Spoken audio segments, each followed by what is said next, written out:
Oke, kita lanjut lagi ya pembahasan tentang lumut ini. Tadi kalian sudah belajar tentang struktur tubuhnya, ada sporofit, ada gametofit. Untuk sporofit dia menghasilkan apa? Spora. Kalau untuk gametofit dia menghasilkan gamet. Oke, kita sekarang beralih ke bagian reproduksi lumut atau briofita.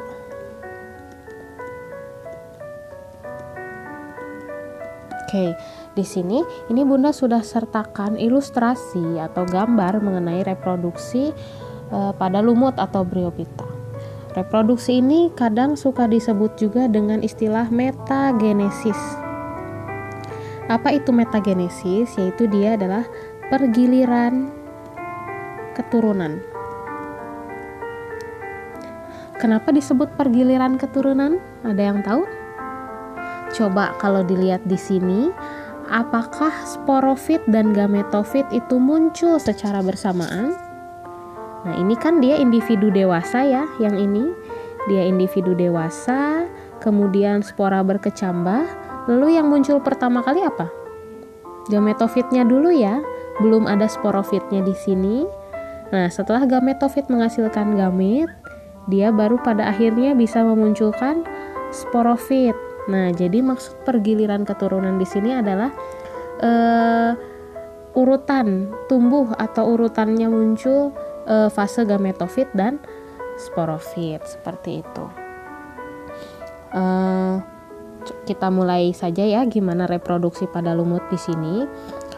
Untuk lumut sendiri kita mulai dari individu yang dewasa dulu ya di sini. Individu dewasa di sini untuk bagian sporofitnya ini jika diperbesar dia akan menghasilkan spora ya. Sebentar. Dia akan menghasilkan spora. Nah, ketika spora akan berkecambah, ketika spora itu jatuh di tempat yang sesuai atau di tempat yang mendukung pertumbuhan lumut, dia akan tumbuh menjadi protonema.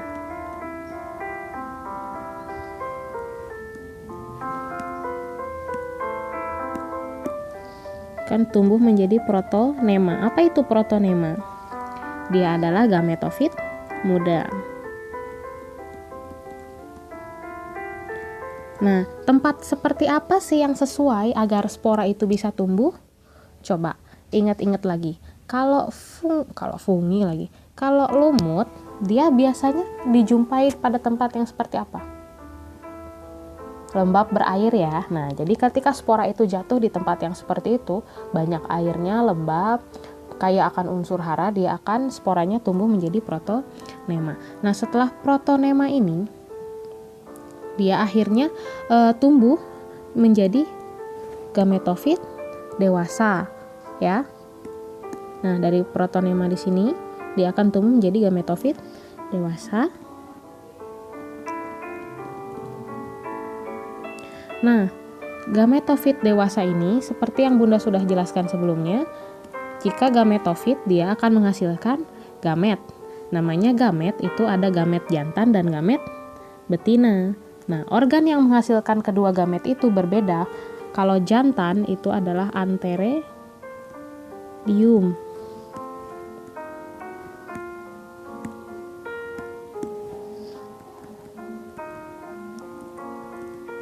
Jika betina, dia disebutnya organnya adalah archegonium. Itu untuk gamet betina ya. Anteredium, ingat aja jantan kan tukang nganter ya. Jadi dia anteredium, tukang nganter gitu. Biar gampang ingatnya. Anteredium dia pasti menghasilkan gamet jantan ya. Sedangkan archegonium dia menghasilkan gamet betina. Gamet jantan disebut apa? Sperma. Sedangkan gamet betina disebut juga ovum. Seperti itu. Nah, sperma dan ovum dia akan bertemu. Bagaimana mereka bisa bertemu? Coba kira-kira bantuan apa butuh bantuan apa agar sperma dan ovum pada lumut ini bisa bertemu? Dia hidup di tempat yang seperti apa? Banyak airnya. Otomatis si air tersebut selain untuk kebutuhan hidupnya juga untuk membantu bertemunya sperma dengan ovum. Jadi dibantu oleh air ya fertilisasinya di sini. Ini terjadi fertilisasi atau perkawinan yang dibantu oleh air. Ini akan menjadi zigot. Kemudian zigot akan berkembang menjadi embrio.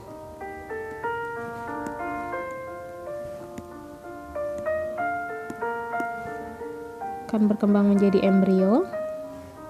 Ya.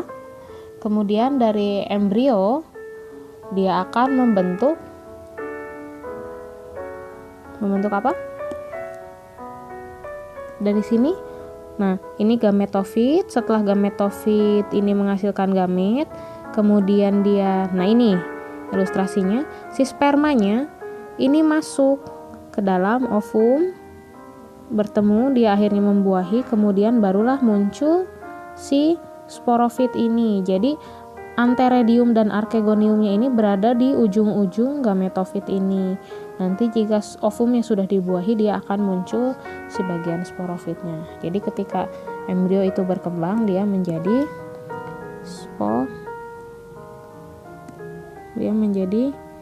sporofit.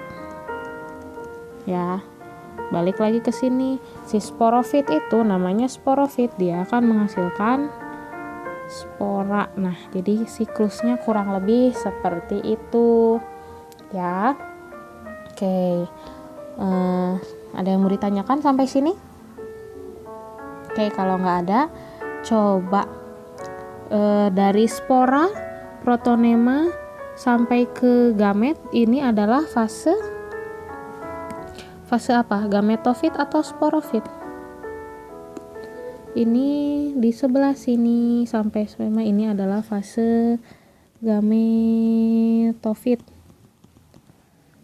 Dia haploid ya.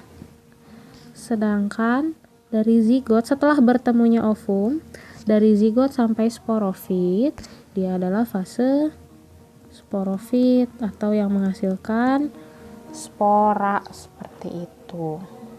Nah, selain itu, coba Bunda mau lihat. Ketika dia awal spora berkecambah, yang awal tumbuh apa?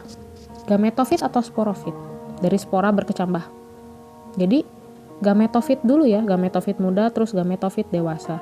Baru setelah gametofit menghasilkan sel gamet, baru dia memunculkan sporofit.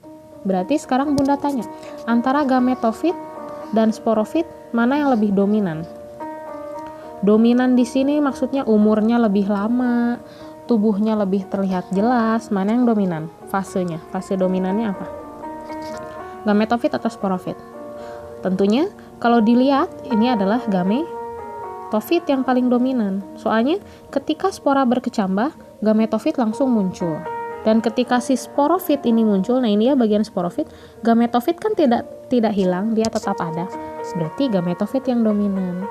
Usianya dia lebih panjang dan ukurannya pun dia lebih besar. Sedangkan kalau sporofit, dia usianya sangat pendek gitu.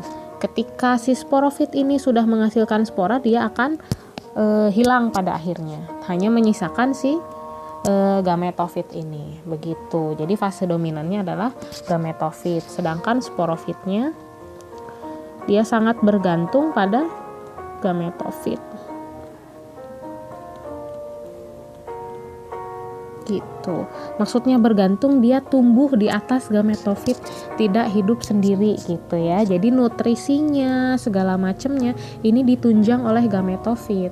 Karena si rhizoid ini sendiri ya, ini akarnya ya yang menyerap unsur hara dari sini, itu adalah bagian dari gametofit itu sendiri. Jadi seperti itu ya. Kalau untuk tumbuhan lumut, dia gametofitnya yang dominan. Jadi hampir seluruh tubuhnya, bagian tubuhnya itu menghasilkan gamet gitu. Kalau di manusia kan yang menghasilkan gamet ya hanya si sel-sel kelamin dan organ-organ reproduksi saja. Itu kan tidak dominan gitu. Tapi karena lumut ini masih sederhana, jadi tubuhnya itu paling dominan yang menghasilkan gamet. Seperti itu. Terima kasih. pertemuan hari ini cukup sekian dulu. Nanti kita lanjut di Pteridophyta. Oh iya, setelah ini Bunda ada soal atau LKPD, silahkan dikerjakan, boleh sambil lihat video atau sumber lainnya. Jangan lupa nanti disubmit ya tugasnya. Sampai ketemu.